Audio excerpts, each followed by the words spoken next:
Hello അസ്സലാമു അലൈക്കും. നസ്മീസ 27 എന്ന് പറഞ്ഞാൽ ഞങ്ങളെ ഈ യൂട്യൂബ് ചാനലിലേക്ക് എല്ലാവർക്കും സ്വാഗതം കേട്ടോ. ഈ വീഡിയോ കാണുമ്പോൾ സ്കിപ്പ് ചെയ്യാതൊന്ന് കാണാം, പറ്റുകയാണെങ്കിൽ മറ്റുള്ളവരിലേക്കൊന്നും ഷെയറൊക്കെ ചെയ്ത് കൊടുക്കാം കേട്ടോ. കുഞ്ഞ് ചാനലാണ്, നിങ്ങളൊക്കെ വിചാരിച്ചാലേ ഇത് വളരാൻ പറ്റുള്ളൂ. അപ്പം ഞാൻ ധന്യ ചേച്ചീൻ്റെ വീട്ടിലേക്ക് പോയിട്ടുണ്ട്, പാലക്കാടൻ ഫാമിലി ദക്ഷ പറഞ്ഞിട്ട്. അപ്പോൾ ഒരുപാട് എൻ്റെ സബ്സ്ക്രൈബേഴ്സ് മുക്കാഭാഗം ധന്യ ചേച്ചീൻ്റെ സബ്സ്ക്രൈബേഴ്സാട്ടോ. അപ്പോൾ ചേച്ചി ഒരു വീഡിയോ ചെയ്തതിന്മേലാണ് എനിക്ക് അന്ന് സബ്സ്ക്രൈബേഴ്സ് കൂടുന്നതും ചാനലൊന്ന് വലിയ കുഴപ്പമില്ലാതെ ഇങ്ങനെ പോകുന്നത് കേട്ടോ. അപ്പം ചാനൽ തുടങ്ങിയ ആ സമയത്ത് ചേച്ചി പറഞ്ഞിട്ടാണ് ഞാനിങ്ങനെ വീഡിയോ ചെയ്യാൻ തുടങ്ങിയതും. ഭയങ്കര സപ്പോർട്ട് ആ സമയത്തേക്ക് തന്നതിനോണ്ടാണ് ഞാൻ അതിൽ നിലനിന്ന് പോകുന്നത്. അപ്പം ചേച്ചീനെ കാണാൻ പോകണമെന്നുള്ള ഭയങ്കരമായിട്ടുള്ള ആഗ്രഹമായിരുന്നു. അപ്പോൾ ഏതായാലും ഞാൻ പോയി ഷോർട്ട് ഇട്ടിട്ടുണ്ടായിരുന്നു, കണ്ടിട്ടുണ്ടാവില്ലേ പലരും. അപ്പോൾ അതിൻ്റെ ഫുൾ വീഡിയോ കേട്ടോ അവിടെ പോയതും ആ കട കണ്ടിട്ട് ഭയങ്കര സന്തോഷം കേട്ടോ. ഒരു പെണ്ണ് ഇത്രയും ഹാർഡ് വർക്കായിട്ട് ഇങ്ങനെ ജോലി ചെയ്ത് ഒറ്റയ്ക്കാണ് അവിടെ പിന്നെ കുട്ടികളെയും വെച്ചിട്ട് ആ ജോലി ചെയ്ത് എല്ലാവർക്കും ഫുഡൊക്കെ കൊടുക്കുന്നത്. കുറേ മുന്നേ ആ ഉണ്ണിയപ്പം കച്ചവടം ഉണ്ടായിരുന്നു. അപ്പോൾ പാലക്കാട് ഫാമിലി ദക്ഷ എന്നാണ് ആ ചാനലിൻ്റെ പേര്. നിങ്ങൾക്കൊക്കെ ഒരുപാട് ആൾക്കാർക്ക് അറിയാമായിരിക്കും.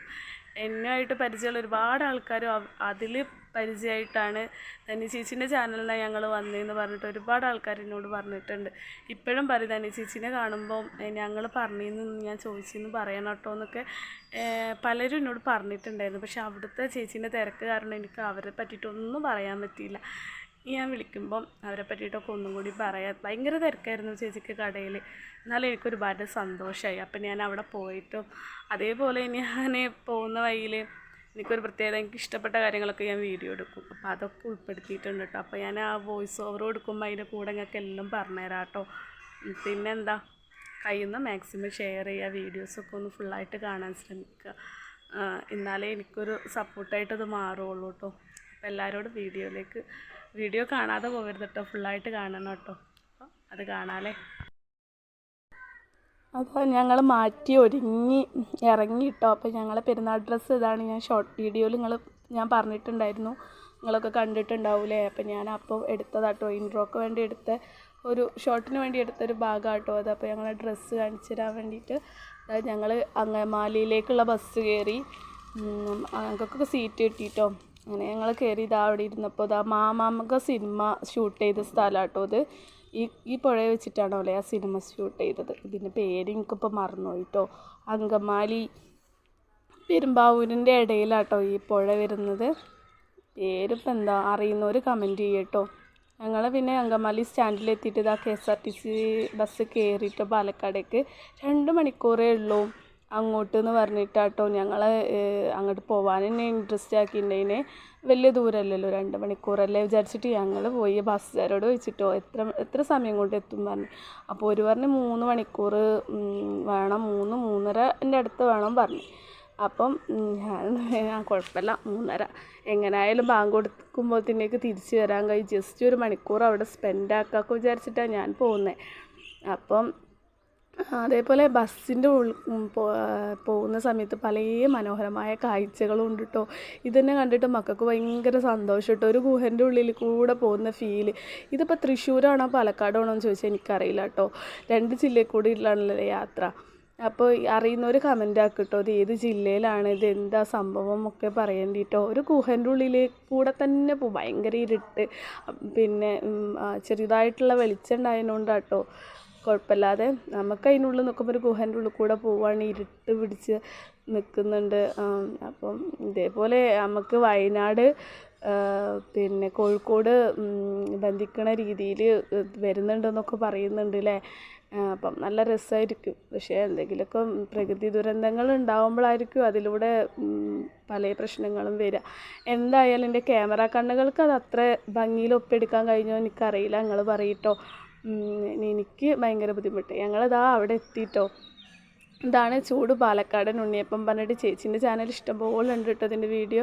ഇത് യൂട്യൂബ് ചാനലിൻ്റെ പേര് ഞാൻ പറഞ്ഞല്ലോ, പാലക്കാട് ഫാമിലി ദക്ഷ. ചേച്ചീൻ്റെ നമ്പർ ഇപ്പോൾ ഇതിൽ നിങ്ങൾക്ക് കാണാം. ഇതിലെ പാലക്കാട് റൂട്ടിന് ആരെങ്കിലുമൊക്കെ പോകുന്നുണ്ടെങ്കിൽ ഈ ഉച്ചയ്ക്ക് 12:30 മുതൽ 1:30 2 മണി വരെയൊക്കെ ചേച്ചീൻ്റെ കടയിൽ ഫുഡ് ഉണ്ടാവും കേട്ടോ. അടിപൊളി ഫുഡാണ്. ഇതിലെ പോയിട്ട് വിശക്കുമ്പോൾ വലിയ വലിയ ഹോട്ടൽ തിരഞ്ഞു പോവാതെ ഇവിടെ കഴിക്കട്ടോ. ഞാൻ കയറി വേഗം ഉണ്ണിയപ്പം എടുത്ത് കഴിച്ചിട്ടോ.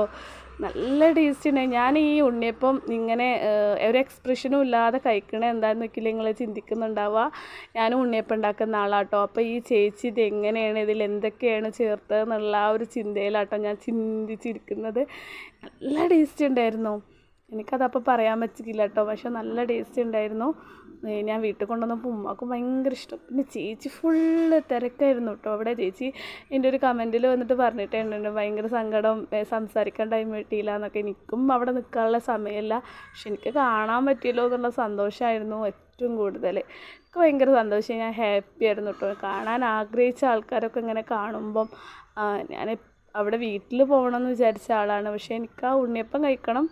ഇപ്പോൾ ഫുഡ് ഉണ്ടാക്കാൻ വേണ്ടി തുടങ്ങിയപ്പോൾ അതും കഴിക്കണം എന്നുള്ള ചിന്തയാണ്. പക്ഷെ അവിടെ പോയത് എനിക്ക് എന്തായാലും നല്ല ഫുഡ് കഴിക്കാൻ പറ്റി കുറേ കാലത്തിന് ശേഷം. എൻ്റെ ഉമ്മ ഉണ്ടാക്കുന്ന ഫുഡൊക്കെ നല്ല രസമാണ്, പക്ഷേ എന്നാലും ചേച്ചി നമ്മൾ പോയി അയ്യേ പറയേണ്ട ഒരു കാര്യമില്ല, അടിപൊളിയായിരുന്നു കേട്ടോ. മക്കൾക്കൊക്കെ ഭയങ്കര ഇഷ്ടമായി.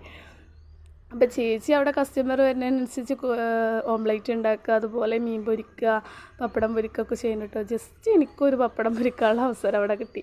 പക്ഷെ എനിക്ക് ഇതേപോലെ സ്പീഡിൽ കാര്യങ്ങൾ ഒന്നും ചെയ്യാൻ എനിക്കറിയില്ല കേട്ടോ. ഞാനും ഉണ്ടാക്കിയിട്ടുണ്ടായിരുന്നു, സമൂസയൊക്കെ ഉണ്ടാക്കി ലൈവായിട്ട് ഇട്ടിട്ടുണ്ടായിരുന്നു. ഇനിയും എനിക്ക് അതിന് ആഗ്രഹമൊക്കെ ഉണ്ട്, പക്ഷേ ഇത്രയും സ്പീഡിൽ ഇതെല്ലാം ഉണ്ടാക്കി കൊടുക്കാൻ കഴിയുമെന്നൊന്നും എനിക്ക് വലിയ ഇതില്ല കേട്ടോ. പക്ഷെ ഇഷ്ടമാണ് കേട്ടോ ഫുഡൊക്കെ ഉണ്ടാക്കി കൊടുക്കുക. അപ്പോൾ ഞങ്ങൾ അവിടുന്ന് അതൊക്കെ കഴിഞ്ഞ് പോകുന്ന ഒരുപാട് വീഡിയോ ഒന്നും എടുത്തില്ല കേട്ടോ. ഞങ്ങൾ കുറച്ച് ടൈമേ ഉണ്ടായിട്ടുള്ളൂ. പോകുന്ന പാലക്കാട് സ്റ്റാൻഡിൽ എത്തിയപ്പോഴുണ്ടല്ലോ, പോകുമ്പോൾ ഞങ്ങൾ നോട്ട് ചെയ്ത് വെച്ചിട്ടൊരു കാര്യമായിട്ട് നല്ല രസമുണ്ട് കേട്ടോ. 10 മണി പൂവോ അങ്ങനെ എന്തോ ആണല്ലേ ഇതിൻ്റെ പേര്, അറിയുന്നവർ കമൻ്റ് ആക്കി കേട്ടോ. എനിക്ക് ഈ പൂവിൻ്റെ പേരറിയില്ല. അപ്പം ചേച്ചിനോട് എൻ്റെ മോള് ചേച്ചി ആ പൂവ് നല്ല ഭംഗിയാണ്, ഞങ്ങൾക്ക് തരുമോ ചോദിച്ച്. അത് കുഴിച്ചിടാനാണ് പറഞ്ഞത്. അപ്പോൾ അത് തന്നപ്പോൾ നമുക്ക് ചേച്ചിക്കൊരു ചായ കുടിക്കാൻ വേണ്ടിയിട്ട് ഒരു പൈസ കൊടുക്കണം എന്ന് തോന്നിയപ്പോൾ കൊടുക്കാൻ വേണ്ടി ശ്രമിച്ചിട്ട് ചേച്ചി വാങ്ങി തന്നെ അല്ല കേട്ടോ. ചേച്ചി വാങ്ങിയില്ല കേട്ടോ പൈസ. ചായ കുടിക്കാൻ വേണ്ടി കൊടുത്തതായിരുന്നു. അപ്പോൾ ചേച്ചി വാങ്ങിയേ ചെയ്തില്ല. ആ പൂവ് വാങ്ങ്, പൈസ ഒന്നും വേണ്ട, ചേച്ചി എവിടെ എന്താണെന്നൊക്കെ ചോദിച്ചിട്ടോ ഞങ്ങളോട്. ഇതാ കണ്ടില്ലേ, നല്ല ഭംഗിയില്ലേ കാണാൻ ഈ പൂവ്. ഇതിൻ്റെ പേരെന്താണെന്നൊന്ന് പറയണം കേട്ടോ. ഇതിൻ്റെ വേറൊരു സംഭവമുണ്ട്, ചൈന റോസ് എന്ന്. ചൈന റോസിനെ പറ്റി എനിക്ക് നല്ല പറയാം കേട്ടോ. ഞാൻ ഇത് കുഴിച്ചിട്ടുണ്ട്, ഇതിൻ്റെ പേരെനിക്കറിയില്ല. ചൈന റോസ് പിന്നെ കോമൺ ആയിട്ട് പറയുന്നതിനോട് അതെനിക്ക് നല്ലോണം അറിയാം, ഞാൻ കേൾക്കാറുണ്ട്. എനിക്കറിയില്ല, എനിക്ക് ഭയങ്കര ഇഷ്ടമാണ് കേട്ടോ ഇങ്ങനത്തെ പൂക്കളൊക്കെ. നല്ല ഭംഗിയല്ലേ, കളർഫുള്ളായിട്ടുള്ള വെള്ള ചുവപ്പാട്ട കിട്ടി. ഇതേപോലെ മഞ്ഞുണ്ട്, നീലമുണ്ട്, പല കളറുണ്ട്. ഇതിൻ്റെ പേരൊന്ന് കമൻ്റ് ആക്കണേ. അങ്ങനെ പിന്നെ ഞങ്ങൾ KSRTC ബസ്സിൽ ഇങ്ങോട്ട് അതൊന്ന് പിന്നെ മോളെടുത്ത് കണ്ടക്ടർ പിന്നെ ഇത് കൊടുത്തിട്ടുണ്ടായിരുന്നു കേട്ടോ. അതിൻ്റെ ഈ എന്താ പറയുക, ടിക്കറ്റ് എടുക്കുന്ന ആ ഒരു മെഷീന്. അപ്പോൾ ആ മെഷീന് കണ്ടക്ടർ എടുത്തെന്നോ ഓളെ കൈമേൽ എത്തുന്നതിന് മുന്നോ വീണിക്കണം. അപ്പോൾ ഓളോട് പറഞ്ഞത് ശരിയാക്കി തന്നോ എന്നൊക്കെ പറഞ്ഞ് അവിടെ കളിയാക്കുന്നുണ്ടായിരുന്നു കേട്ടോ. അപ്പോൾ എല്ലാവരും ചിരിക്കുന്നുണ്ട്. എനിക്ക് ഭയങ്കര പേടിയായിട്ടോ നമ്മളെ മക്കളെ കൈമെന്ന് ഇങ്ങനെ വീഴുമ്പോൾ. പക്ഷേ അവർക്കാർക്ക് പ്രശ്നമൊന്നുമില്ല, പക്ഷെ എന്നാലും നമുക്ക് പേടിയല്ലേ.